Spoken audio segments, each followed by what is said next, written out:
Action star Kylie Padilla is so back. Angat agad ang galing niya kahit sa training pa lang para sa upcoming series na Task Force Firewall.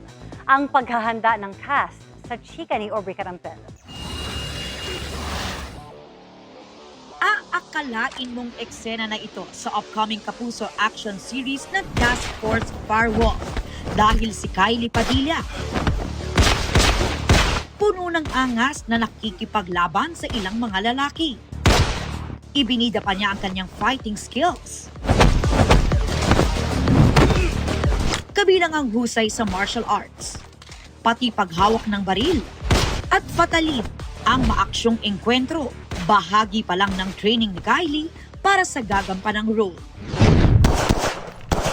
Ang co-star naman niyang si Jack Roberto, nag-tactical and practical shooting training kasama ang co-star sa sina Miguel Tan Felix, Buboy Villar, at Kaylin Alcantara. Bakit nga namin ba inaaral to? Kasi syempre kailangan maging accurate lahat ng galaw namin sa firewall at maging tama yung paghawak sa baril, yung stance, yung form, and etc. Today, mag-self-defense training din kami.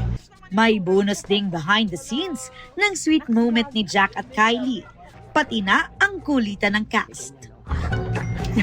Actually, maganda. Galing ni Jack, guys.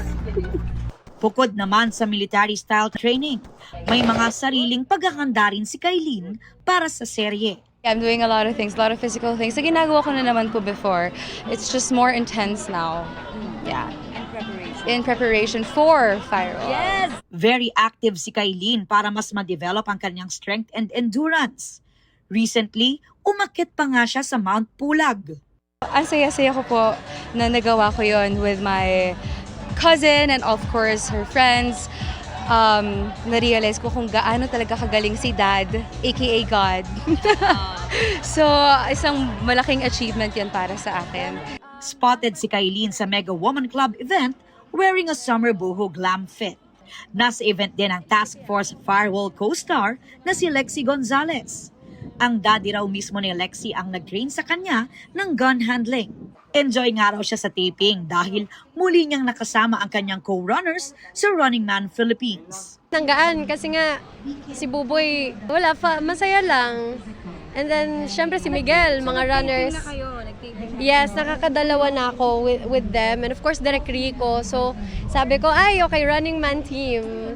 Aubrey Carampel, updated sa showbiz happenings.